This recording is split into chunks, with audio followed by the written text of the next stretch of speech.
नमस्कार साथियों, स्वागत है आप सभी का आपके अपने चैनल निष्कर्ष भारत पर। मैं रत्नेश पांडे। मुकेश सहनी की एंट्री एनडीए गठबंधन में होने जा रही है, ये खबर हम आपको बता रहे हैं। अंदर खाने में जो चर्चाएं चल रही हैं, उन चर्चाओं के आधार पर ये बात है कि 4+1 यानी 5 सीटों पर मुकेश सहनी की मुहर लगती हुई दिख रही है।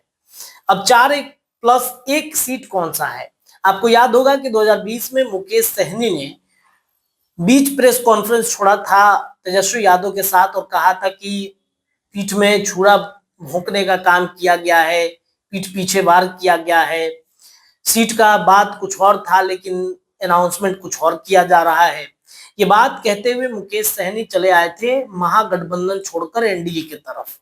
और एनडीए में जब आए तो मुकेश सहनी चुनाव लड़े, उनके विधायक भी जीत गए, लेकिन उनके विधायकों ने अचानक से समर्थन कर दिया बीजेपी का और वो बीजेपी के विधायक हो गए। और फिर क्या था, मुकेश सहनी को दोबारा झटका मिलता है और दोबारा जब झटका मिला तो मुकेश सहनी ने फिर से एनडीए गठबंधन को अलविदा कह दिया, महागठबंधन में जाकर चुनाव लड़े 2024 लोकसभा का। और लेकिन मुकेश सहनी के एक भी जो सांसद है वो जीत नहीं पाए। मुकेश सहनी उतारना तो अपना कैंडिडेट चाहते थे, लेकिन लालू प्रसाद यादव ने वीआईपी के सीट पर आरजेडी के नेताओं को सांसदी का चुनाव लड़ा दिया। ये बात मुकेश सहनी को पची नहीं। भले ही उन्होंने 250 से ज्यादा सभाओं का केक हेलीकॉप्टर में काटा हो, लेकिन मुकेश सहनी अब भी नाराजगी तेजस्वी यादव से उनकी रहती है। और अब चर्चा है कि निषादों का जो आरक्षण है, निषादों की मांग को लेकर जो मुकेश सहनी बिहार के तमाम जिलों में यात्रा समाप्त कर चुके हैं, वो मुकेश सहनी को एक बड़ी सफलता हासिल लग रही है।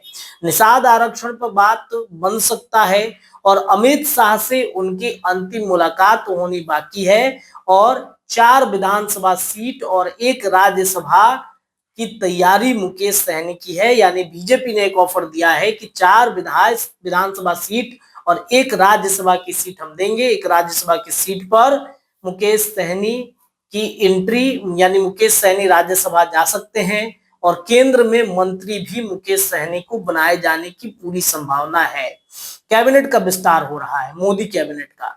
और मोदी कैबिनेट के विस्तार में जहां उपेंद्र कुशवाहा की लॉटरी लग चुकी है, तो वहीं अब मुकेश सहनी की बारी है कि मुकेश सहनी केंद्र में मंत्री बनेंगे।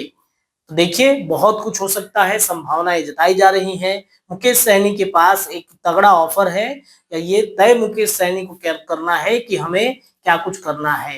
लेकिन ये तो चर्चा है कि अमित शाह से उनकी अंतिम मुलाकात कुछ ही समय में हो सकता है, कुछ ही दिन में हो सकता है। विधानसभा चुनाव से ठीक पहले मुकेश सहनी एनडीए से चुनाव लड़ते हुए दिखेंगे और मुकेश सहनी तब विधानसभा से पहले केंद्र में मंत्री होंगे। एक बार फिर से उनका जो गार्ड था, जो वीआईपी सुरक्षा उनको मिले हुए थे, वो वापस हो जाए। तो ये चर्चा है और इस पर जो खबर आएगा, जो अपडेट आएगा, हम आपको बताएंगे। फिलहाल के लिए इतना ही। बहुत बहुत शुक्रिया।